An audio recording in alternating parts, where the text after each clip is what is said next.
Welcome you all students for the online class of social. Today we are going to learn about history in that chapter 9, the flowering of regional culture. And I am Mrs. Angelin going to explain this lesson.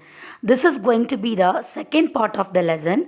In the first part we learnt about the regional languages and the literature works of medieval period and also the paintings of the medieval period. In the second part, we are going to learn about the music, dance of different regions and the architecture of medieval period and the medieval India. Let's start with music. Music is one of the richest tradition and it has different types like classic, folk and these things. And on the arrival of Mughals and Turks, what happened? New instruments, musical instruments and musicians also came into existence.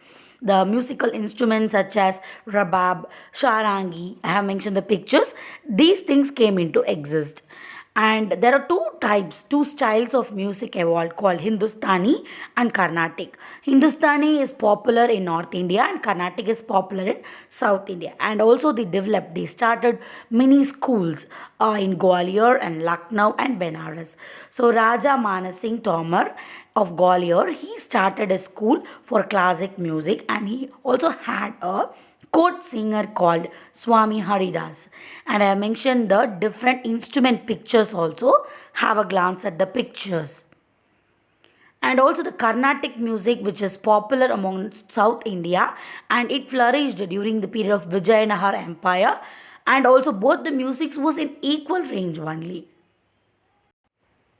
And some of the musicians like Tyagaraja, Kanakadas and Dikshidhar, I have mentioned the pictures of them. Have the look at these pictures of the musicians during the medieval period.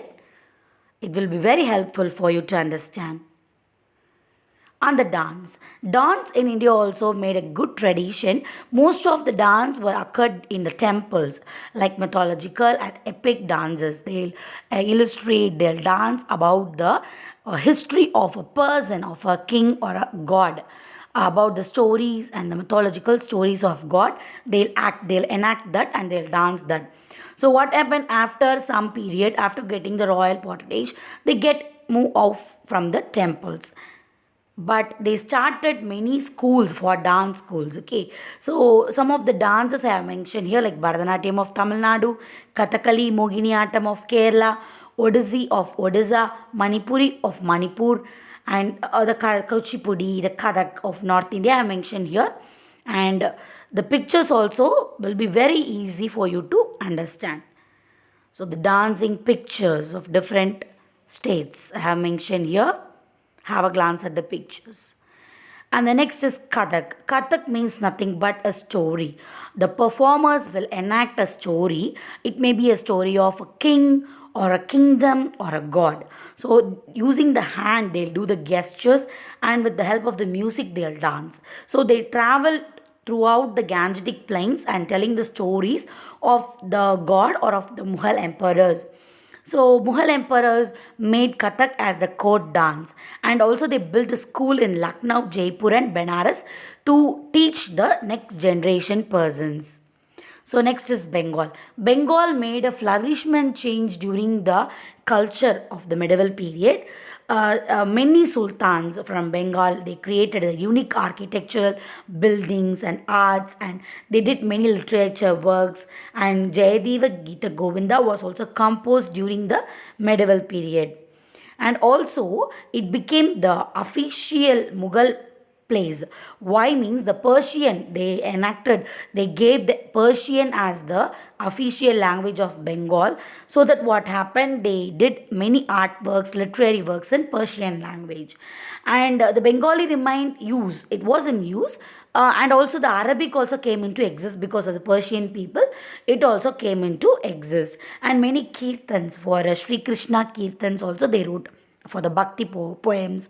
Those things they wrote on the Persian languages and Arabic and also in the Bengali language. And next is the Bhakti movement also played a main role to development of the languages and the literature. Chaitanya Mahaprabhu's poem on based on the whole generation of him and the good things done by him was explained in liberal manner. And Muslim poets also came into exist during the medieval period. Next, the architecture. As we learned from the fifth lesson, architecture as part, here also we are mentioning some of the good architecture of Bengal. Most of the architecture was based on the mosque and the temples. They were built in the burnt bricks, and terracotta buildings were also seen here. I have mentioned the picture. Have a decorative, wonderful wall statues are also available in this picture. So the Adina Masjid have a grand wall and a good interior works. Okay, the arch works also will be in a grand manner. Have a look at these pictures. And next, the Jor Bangla temple. So look at this. It's look like a bungalow, but if we go near to that, it looks like a temple. The fine miniature arts can see in the wall, on the door, in the pillars also. Yes, it was built in 1655 CE.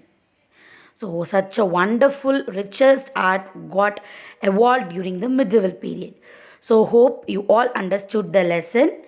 Thank you. We'll meet in the next class.